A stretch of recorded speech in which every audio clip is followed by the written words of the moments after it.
Hello, Gemini, Sun, Moon, Rising, Venus signs, and cross watchers. This is your tarot reading for the week ahead whenever you're finding this. If you are watching along as I post because you're subscribed, this is for the week of December 30th through January 5th, 2024 and 2025. So happy New Year, everyone.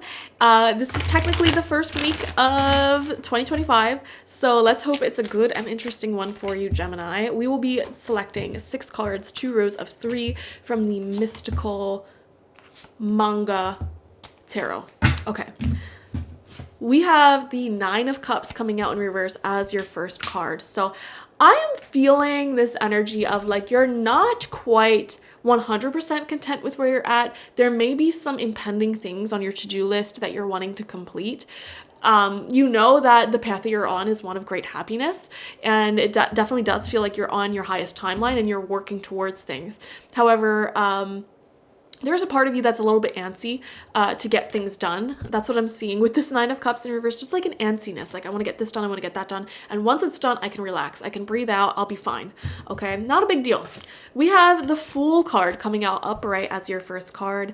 And this is a great card to get this week in particular with the new year, because the Fool is the first card in the tarot and it does represent embarking on a new journey. And this Fool card has been coming out quite a bit. It makes a lot of sense.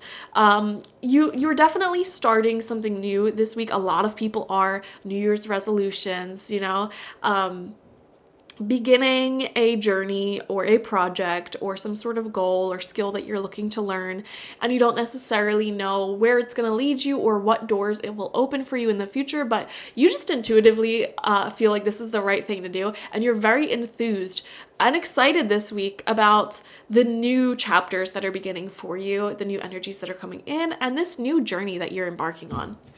We have the 4 of Pentacles upright right next to that. Okay, it feels like you're working on your root chakra, your stability, okay?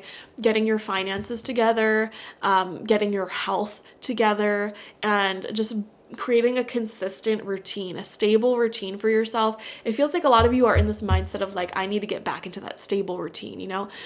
Cooking great meals for myself, getting exercise every day, stretching every day, enough sleep, you know, these basic things. Very much doing some root chakra work, some root work, some groundwork, maintaining a clean house, you know, all of these physical, good routine things. That is the foundation for everything else in life. And when that foundation is a little bit shaken up, that's when this antsy feeling comes in. So it's like moving into this week, you feel this antsy feeling. You take the time to really get your routine stabilized, and it works wonders for you. And you're able to build off of that and start new chapters, new ideas, new things off of that.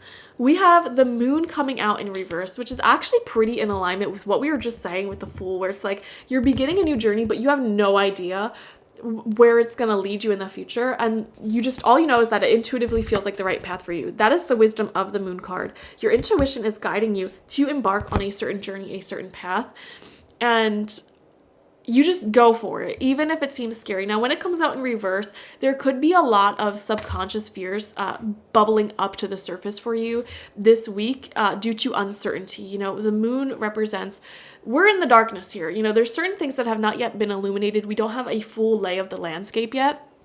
And it's in those uncertainties that we start having anxiety, just like how some people are afraid of the dark. It's a natural instinct because we don't know what sort of tigers or wolves are in the dark. And our ancestors died from not knowing that, you know? So it's like, when you start embarking on a new journey and you don't necessarily know how it's going to unfold, or you haven't seen all sides of a person yet or all sides of a situation yet, it can create some of that anxiety, especially if you have been hurt in the past before. It's like sometimes these negative fears just pop up because we don't want to get hurt again. And so I do see a lot of deeper subconscious root work being done as well this week, and you're really unpacking fearful thinking, sitting with that thought. And what I like to do on a spiritual level is enter into like shamanic journey, astral projection, or guided meditation, all very similar things, you know. I get into that space where I close my eyes and I pop out of my body, like visualize myself popping out of my body and walking straight up to the negative thought that keeps repeating in my head. And I say to that thought, like, let me bring you to the light. and we go up a set of stairs into just basically pure source energy, this beautiful, radiant, iridescent, white light energy, and it transforms. And then I ask it, okay, what do you want me to know? Why are you connecting to me after I have guided it into the light? And usually there is some sort of really good wisdom that negative thought will give you after it's been transmuted into positive light. So that's a little shamanic hack for you guys if you are dealing with a negative thought that won't go away. And it is so profoundly helpful because after you bring that negative thought into the light, it will give you really, really good advice. Like, for example, if it's an abandonment wound and you have this thought that keeps repeating, like, oh, you know, my partner is secretly cheating on me and I don't know anything about, you take that up to the light, transmute it, and it might give you something profound like, you know, in this relationship, you just need to you need to see this person a bit more, or you need to communicate more and simply get that reassurance that you need. Or maybe it says like, you haven't met anyone in their life, their family, their friends, or anything like that. And I am showing you the desire that you have to meet those people and sort of, you know, develop more trust by seeing this person's life more. You know, it will give you very profound wisdom that will solve the problem without you falling into negative patterns and behavior. So that's a little hack for you guys, Gemini. We have the Ace of Wands coming out for you as well, right underneath that Fool. So 2 cards that represent beautiful, positive, amazing, new, fresh starts. The Ace of Wands is very passionate, very creative. Okay, for some of you, you're in a new relationship that's really developing rapidly. And also I'm seeing here new projects that you're working on, or ideas like 2025 is going to be the year where I do this big trip, do a lot of travel. Or 2025 is the year where I'm going to, you know, really start that podcast and grow into something big, or write a whole book or something like that. Very, very passionate. You think about it every single day.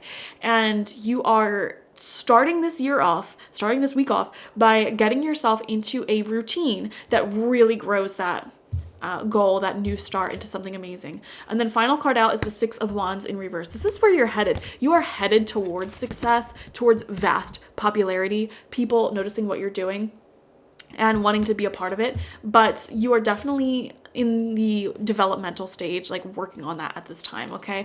Thank you so much for joining me, Gemini. Watch for your sun, moon, rising, and Venus signs to get the fullest overview of this week ahead. Like this video, comment how it resonated down below, and subscribe to the channel if you've not already. If you want a personal reading with me one-on-one, the link to that is always in the description box, spiritpsychic.org.